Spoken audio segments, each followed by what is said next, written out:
Voilà, bonjour matin GSP. Bonjour, bonjour. Je vous salue dans le nom puissant de Jésus. Je vous salue, je vous salue. Gloire au Seigneur. J'espère que vous me recevez bien. On est mardi 22 février 2022. Et je vous reçois dans le nom puissant de Jésus. Voilà, bonjour matin GSP. Bonjour à tous et à toutes. Voilà, soyez bénis au nom de Jésus. Soyez richement bénis au nom puissant de Jésus. Connectez-vous et commencez à partager. Voilà, je vous salue tous dans le nom puissant de Jésus.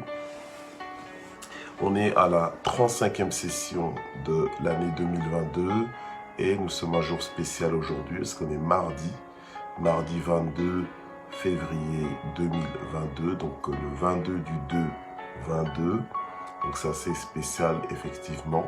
Donc il y a des deux bon, sur la date. Gloire au Seigneur. Du moins quand on l'écrit 22 du 2, 22.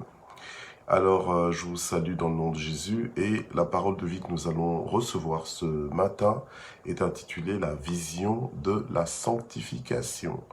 La vision de la sanctification. D'accord? Donc on va entre autres parler de la vision, mais spécifiquement de la sanctification. Voilà, parce qu'on est dans le mois de la vision. On est dans le mois de la vision et donc je vais en parler tout à l'heure. On va prier. Je vous recommande en tout cas de travailler avec moi en faisant l'œuvre d'un évangéliste. Donc en partageant la plateforme, voilà, et en identifiant au maximum tous vos amis, vos contacts, identifiez-les afin qu'ils soient bénis par la même parole qui bénit vos vies. Gloire au Seigneur. Donc nous sommes de ceux-là qui pouvons dire avec Paul que nous n'avons pas honte de l'évangile, car c'est la puissance de Dieu pour le salut de quiconque croit. Voilà, gloire au Seigneur. Donc je suis vraiment content de vous retrouver. Que tu mettes, Seigneur notre Dieu, l'emphase, ou plutôt que tu mettes le doigt sur les points sur lesquels tu veux insister dans la vie de l'un ou l'autre. Voilà, donc on va passer dans Hébreux chapitre 12. Hébreux chapitre 12 au verset 14. Voilà, la Bible nous dit « Recherchez la paix avec tous et la sanctification sans laquelle personne ne verra le Seigneur. » Voilà, donc la parole de Dieu nous recommande de rechercher la paix avec tous et la sanctification sans laquelle personne ne verra le Seigneur. Donc, il est clair que dans la vision de Dieu, sans la sanctification, personne ne le verra dans le sens que nous serons, sans la sanctification, nous serons exclus de la présence de Dieu.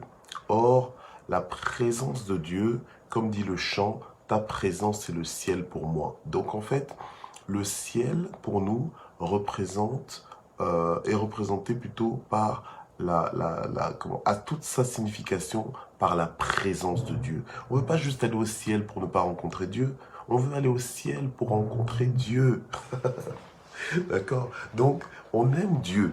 Hein? On aime Dieu déjà ici sur la terre et la dimension du ciel nous est accessible en Jésus-Christ, dans le nom de Jésus. Voilà. Donc, en fait, le nom de Jésus nous a donné le droit de devenir enfant de Dieu, nous a donné la possibilité de devenir enfant de Dieu légitimement, voilà.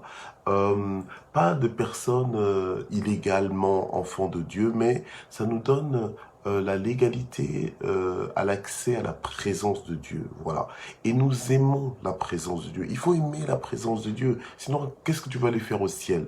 Voilà. Tu veux juste être épargné du jugement à venir, mais le ciel, ça représente le ciel, la signification du ciel, l'importance, ce qui est important dans le ciel, dans la dimension du ciel, c'est la présence d'une seule personne, la présence de Dieu. C'est pas forcément la présence d'un être cher à toi qui est décédé il y a longtemps que tu veux retrouver au ciel. Oui, nous retrouverons nos morts en Christ, mais l'importance du ciel Ce qui fait que le ciel est important, c'est surtout la présence même de Dieu. Voilà. Ce qui fait l'essence du ciel pour nous, c'est la présence de Dieu. Ce qui fait la substance du ciel pour nous, c'est la présence de Dieu. Voilà. Alors quand la parole de Dieu maintenant nous demande de rechercher la paix avec tous et la sanctification sans laquelle nul ne verra le Seigneur, ça veut dire que si maintenant sur la terre, nous ne faisons pas ce que nous sommes supposés faire, donc rechercher la paix avec tous et la sanctification,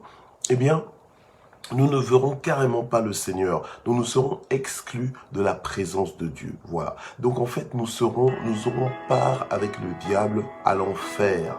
Et ça, personne ne veut passer l'éternité avec le diable en enfer. C'est pas que le diable est le royaume du diable, non. C'est pas que l'enfer est le royaume du diable, excusez-moi. C'est pas que l'enfer est le royaume du diable, mais en fait, l'enfer est un lieu de punition éternelle pour le diable. Voilà. Normalement, en enfer pour l'éternité. Mais l'enfer représente justement la privation éternelle de la présence de Dieu. Voilà. Donc, le fait d'être privé éternellement de Dieu, c'est vraiment, c'est ça, l'enfer. C'est l'enfer. Donc, c'est vivre pour l'éternité loin de Dieu. Ok? Voilà. Or, personne de nous ne souhaite cela, même à son plus grand, entre guillemets, ennemi, même à ses plus grands, une telle douleur, une telle punition, un tel jugement. Voilà. Alors, la Bible nous dit que nous devons rechercher la sanctification avec la sanctification, parce que sans la sanctification, nul ne verra le Seigneur. Or, nous voulons voir le Seigneur. Amen. Voilà. Alors, quand on parle de vision, bien aimé, nous devons comprendre que la vision n'est pas simplement le fait d'avoir vu.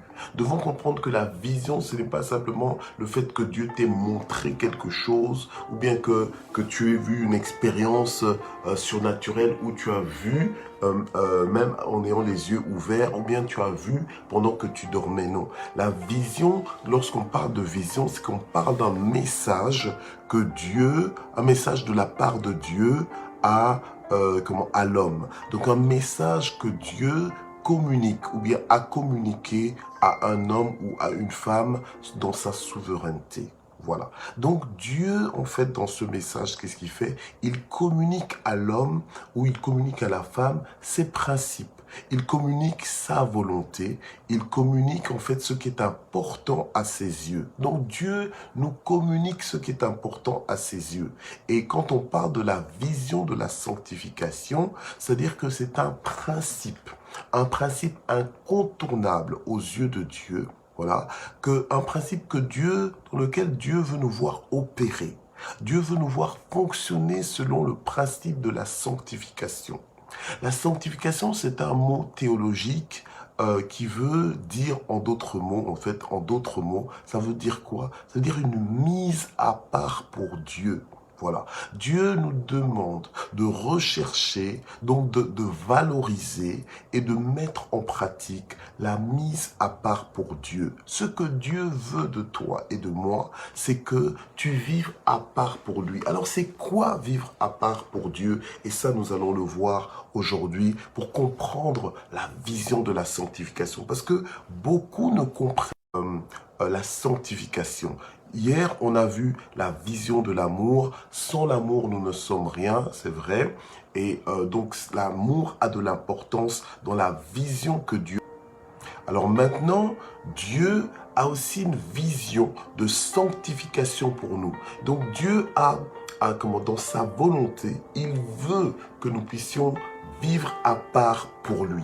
Alors vivre à part pour Dieu, ce n'est pas simplement le fait d'arrêter de faire certaines choses, mais c'est le fait d'être consacré complètement, être prêt à nous laisser utiliser par Dieu quand il veut et là où il veut. D'accord? Et quand tu es dans ce fonctionnement-là, quand tu es dans cette mise à part pour Dieu, c'est là que réellement tu peux parler de sanctification. Voilà. Quand tu es mis à la disposition de Dieu, quand tu te mets toi-même à la disposition de Dieu, quand tu fais de toi une réserve pour Dieu, c'est alors que tu peux réellement parler de sanctification selon la vision de Dieu. Voilà. Ce matin, on est dans la vision de la sanctification. Ok? Donc, nous comprenons que Dieu prend au sérieux la sanctification parce qu'il dit clairement que sans la sanctification, personne ne verra Dieu. Sans la sanctification, tu ne verras pas Dieu. Voilà. Donc, c'est maintenant que tu dois commencer à te réserver pour Dieu. Ok? Tu dois commencer à te réserver pour Dieu. Il ne faut pas juste abuser de Dieu dans le sens que tout ce que tu veux faire, c'est faire fonctionner des principes, mais sans pour autant respecter les principes de base du Seigneur, entre autres la sanctification, la mise à part pour Dieu.